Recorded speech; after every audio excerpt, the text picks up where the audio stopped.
Il a une licence en géographie et il n'a pas d'emploi, il a passé des concours fatigués, il n'a pas de moyens pour se lancer dans l'entrepreneuriat. Et le seul chemin qu'il a trouvé, c'est d'aller dans l'orpaillage en Côte d'Ivoire. Et là, il se retrouve en prison. Et il y a plein d'autres qui ont des diplômes et qui sont aujourd'hui au nord du Ghana, au nord de la Côte d'Ivoire, au Mali, en train de chercher de quoi vivre. Voilà ce à quoi ressemble aujourd'hui la région des Savanes.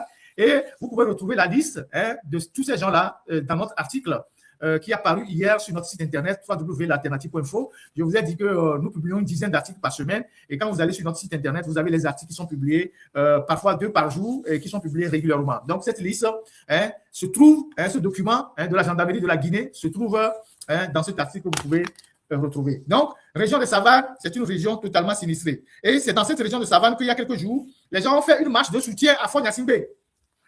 Les gens ont fait une marche de soutien à Fort-Gnassingbé, dans la même région, où il n'y a rien. Donc, les gens ont fait une marche de soutien. On avance. Alors, on va aller au détroit d'Ormuz. On va aller au détroit d'Ormuz. Il y a un fameux syndicaliste. OK. Voilà. Il y a un fameux syndicaliste qui est venu dire qu'ils ont rencontré les autorités et on leur a dit qu'on va augmenter les prix du carburant parce que le détroit d'Ormuz est bloqué, les choses ne marchent plus, machin et tout ça. Et le gouvernement va prendre toutes les dispositions pour augmenter, pour soulager les populations. Et depuis 3 semaines qu'ils ont augmenté les prix de carburant, il n'y a aucune disposition qui a été prise pour soulager aujourd'hui les populations. Alors, je vous parle, les péages sont toujours intacts. Les taxes, on continue de prélever les taxes. Rien n'a été fait pour pouvoir soulager les peines des populations. Et en ce moment précis, on découvre, nous avons dit ça ensemble ici, que le Togo n'achète plus du carburant, c'est pas dans les pays du Golfe, mais au Nigeria. Et il y a une information très intéressante que je vais partager avec vous. Vous savez, quand vous faites de l'investigation, vous avez des yeux partout. Et on va vous montrer une information très, très, très capitale tout à l'heure. Parce que je dis ceci, parce qu'on va en venir. Pourquoi on continue de maintenir les prix de carburant à la pompe. Maintenant que Donald Trump a signé la décision de mettre fin à la guerre, est-ce que le Togo va ramener les prix à la base? Alors, vous voyez cet article-là? C'est un article qui est sorti, c'était quand déjà? Le 19 juin, donc hier ou avant-hier, sur un des sites très importants au Nigeria, le 19 juin. Et qui dit ceci, qui nous informe que le Nigeria, écoutez très bien, que le Nigeria importe son propre carburant face à l'essor des échanges commerciaux entre Dangote et Lomé. Écoutez très bien. Le Nigeria, qui est un grand producteur de pétrole, donc de carburant, importe désormais son carburant de Lomé.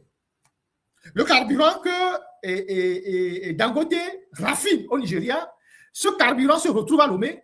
Et c'est de Lomé que certains clients du Nigeria viennent acheter ce carburant. Comment est-ce que c'est possible?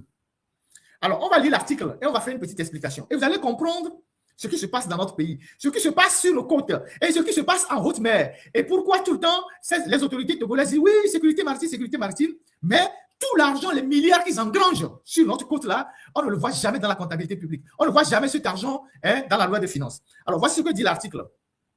Les distributeurs de carburant nigérians, ces véhicules-là viennent au Togo, s'approvisionner en carburant pour le Nigeria. Les distributeurs de carburant nigérians importent de plus en plus de produits pétroliers raffinés, initialement produits par la raffinerie de pétrole de Dangote via une plateforme offshore de Lomé, au Togo. Je répète, voilà, merci de la technique pour m'avoir mis en grand les paragraphes par paragraphe. Les distributeurs de carburant nigérian. Donc, quand on dit les distributeurs de carburant nigérian, on peut parler des stations d'essence, tous ceux qui sont dans la distribution de carburant. Et donc, les distributeurs de carburant nigérians importent de plus en plus de petits pétroliers raffinés, initialement produits par la raffinerie de Dangote via la plateforme commerciale offshore de Lomé, au Togo, dans un modèle commercial croissant qui souligne l'influence grandissante de la raffinerie sur le marché régional des carburants. Voilà l'introduction. On va aborder le code de devoir. Vous allez voir comment les dirigeants togolais sont des mafieux et que tout cet argent qu'ils engrangent là ne sert pas aux Togolais et qu'ils refusent même de diminuer le prix du carburant. Continuons. Technique. Alors, cette information a été révélé par Matteo Tracy Cook, un responsable de SP, il y a quelque chose qui cache là-bas, Énergie, lors d'un webinaire organisé par la Major Energy Marketer Association of Nigeria. Donc, il y a un webinaire qui a été organisé par les marketeurs du Nigeria, ceux qui sont dans l'énergie et qui s'approvisionnent.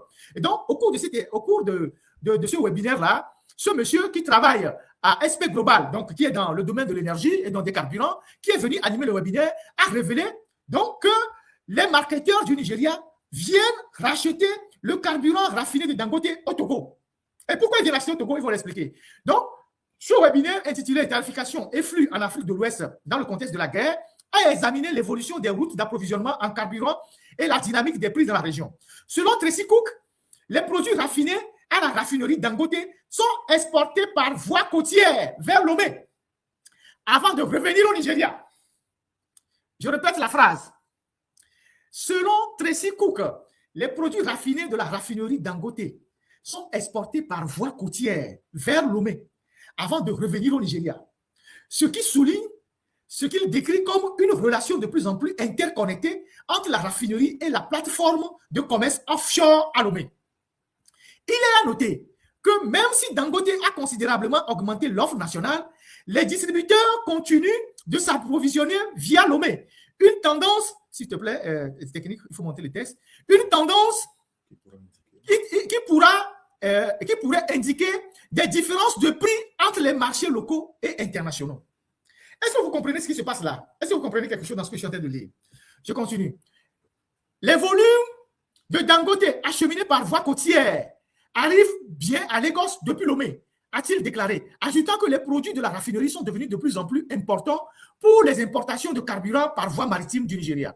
Les données présentées par SP Global montrent qu'au cours des 6 derniers mois, les produits en provenance de Dangote ont représenté la majorité des produits pétroliers importés par voie maritime au Nigeria entre mars et mai. Bon, tout ça, c'est du blablabla.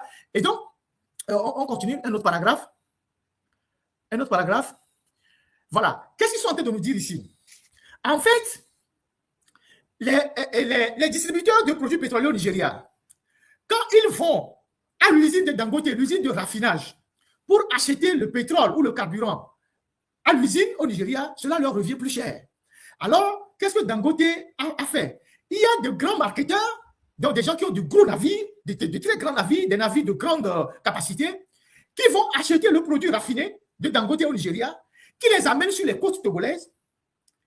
Donc, c'est de gros navires. Donc, ça peut être des grands amateurs comme Vitol, comme Trafigura, qui vont acheter le produit au Nigeria, le produit raffiné, avec de gros tankers, des tankers de milliers de tout ça, et qui viennent mouiller les côtes togolaises. Parce que le Togo ayant un port à eau profonde, il a la capacité d'accueillir des navires de cette capacité-là. Donc, à partir des côtes togolaises-là, ces navires remettent le carburant dans le circuit de STS, donc la société comment on appelle ça, de stockage de Lomé. Et les gens du Nigeria viennent avec les véhicules racheter ce carburant qui est moins cher. Parce que ceux qui prennent les tankers pour l'acheter, plus le volume d'achat est grand, plus Dangote leur fait de la réduction. Donc, ils ont un avantage en ramenant le carburant au Togo et de le revendre au Nigeria par la voie terrestre. Donc, les véhicules des distributeurs de carburant du Nigeria viennent à Lomé chercher ce carburant au niveau de la société de stockage qui est au niveau de Simtogo, en face de Simtogo. Alors, la STCE, voilà, STE. Alors, la question qu'on doit se poser, cette transaction, elle profite à qui? D'abord, si des grands armateurs vont chercher le carburant moins cher au Nigeria et qui viennent le revendre très moins cher sur nos côtes, pourquoi ça n'agit pas sur les prix de carburant au Togo? Ça veut dire que le Togo achète aussi ses carburants là-bas. Donc, le carburant devait être moins cher. Mais au-delà de ça, cette transaction-là, ce business-là qui se passe sur nos côtes-là, l'argent va où? On ne retrouve pas les recettes dans la comptabilité publique. On ne retrouve pas les recettes dans la loi de finances. Donc, ce business que le régime togolais fait avec Dangote, qui fait venir de grands navires avec les carburants sur les côtes togolaises, qui le revendent aux armateurs du Nigeria, l'argent va où? Les bénéfices de ce business va où? Est-ce que les impôts, l'OTR, est au courant de cette activité-là? Est-ce que l'OTR taxe cette activité en haute mer? Cet argent va où? Parce que c'est des milliards. C'est beaucoup d'argent. C'est une plateforme qu'ils ont créée au niveau de la côte pour faire du business qui échappe à tout contrôle fiscal. Cet argent va dans les poches de qui? Qui vous voyez traîner tous les jours avec Dangote au Togo, avec les Obasanjo? Parce que tous ces gens-là sont dans le business là. Les Dangote, les Obasanjo, tout ça. Tous ces gens-là sont dans ce business. Vous les voyez dans les conférences comme ça, mais c'est des gens qui sont dans les affaires très, très, très, très opaques. Et donc, il est important, je vais mettre l'article à votre disposition et vous allez lire ce qui se passe sur nos côtes. Donc, voilà comment les dirigeants font les affaires avec le pays. Le pays s'appauvrit, eux s'enrichissent et ils sont même incapables de diminuer le prix du carburant pour que les gens puissent circuler tranquillement. Alors, ils vont venir vous dire que c'est le détroit d'Ormuz. Que c'est le détroit d'Ormuz qui fait qu'eux n'arrivent pas, eux doivent augmenter le prix du carburant. Alors que le détroit d'Ormuz, c'est à Ila qu'on dit ici, c'est à Badagry ici, c'est je ne sais pas où ici, c'est au port autonome de Lomé. Donc, c'est quoi la distance? C'est 150 km ou 200 km pour aller chercher le carburant au Nigeria. Donc, en réalité, le carburant devait être de plus en plus moins cher au Togo. Si les autorités togolaises ont trouvé ce business-là en haute mer avec Dangote, pourquoi ce business-là n'influe pas, n'impacte pas la diminution des prix de carburant à la pompe? Vous ne pouvez pas amasser autant d'argent et ne pas soulager vos populations.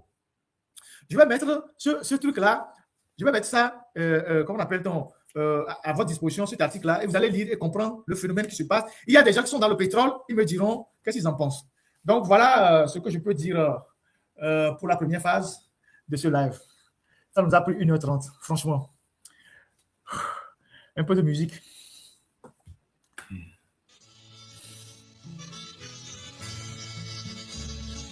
Les vautours se disputeront encore, les hyènes suceront mes os dévêtus.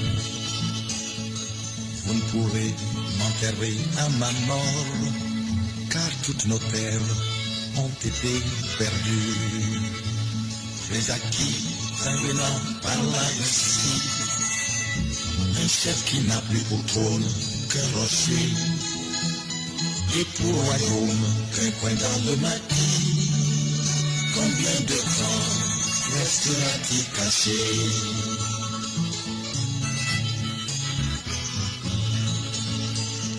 Cette terre est à toi, c'est ta fierté, là où tes fétiches sont implantés, là où tu as poussé le premier cri, En disant que là où tes ancêtres se sont endormis. je suis d'accord avec celui qui fait le commentaire sur YouTube en disant que je vous avais prédit ça, que la nomination du fils de Bagna à la tête de la STSL, c'est justement là-bas qu'il prend le carburant, ce n'est pas gratuit, c'est pour couvrir un business. Vous voyez, et c'est l'œil de fort en réalité. La nomination de Michel Bagna à la tête de STSL, j'étais convaincu que c'était pour couvrir un business sulfureux, mafieux, opaque, dont les intérêts sont énormes. Et donc là, les informations commencent par sortir. Vous voyez, et donc voilà ce qui se passe au Togo. Et ça ne profite même pas à la population. Et comme je le disais tantôt, la pauvreté qui s'installe au Togo dans tous les secteurs. Parce que justement, Dieu ne peut pas nous avoir doté d'autant de richesses naturelles et que nous en soyons là aujourd'hui à souffrir et que les enfants de la République vont partir au Nigeria, vont partir en Côte d'Ivoire dans les mines pour chercher de quoi vivre. Les phosphates seuls, si on gère bien les phosphates, on ajoute le port, il y a suffisamment d'argent au Togo pour augmenter les salaires, pour augmenter la pension des militaires, augmenter la paye des militaires, les salaires des militaires, les salaires des civils, des fonctionnaires. Si ces richesses étaient bien gérées, les phosphates, hier on en parlait encore dans le live de Milawe Djitri, en 2024, selon l'Observatoire de la complexité économique, je vous avais parlé de cet observatoire ici, en 2024, le Togo a engrangé 205 milliards sur la vente des phosphates. 205 milliards. Ça, c'est ce qui a été déclaré. Parce que, vous savez, il y a des rapports par les institutions multilatérales et tout ça. Donc, si vous cherchez les rapports, vous pouvez les trouver facilement, soit la CNUSED, soit l'Observatoire de la complexité économique, soit la BAD, soit le FMI, la Banque mondiale. Donc, il y a tellement de rapports. Notre problème au Togo, c'est qu'on ne lit pas, on est paresseux, on ne fouille pas, on ne recherche pas. On ne connaît pas les méthodes pour aller chercher les rapports. Donc, selon l'Observatoire de la complexité économique, en 2024, le Togo a engrangé 205 milliards sur la vente des phosphates. Parce que nous sommes à une période de boom phosphatier. Mais on n'a pas vu les traces de cet argent. Et les premiers acheteurs du phosphate togolais, c'est d'abord l'Inde, ensuite l'Australie, la Nouvelle-Zélande, la Corée du Sud et l'Afrique du Sud. C'est les 5 pays au top qui achètent le phosphate togolais.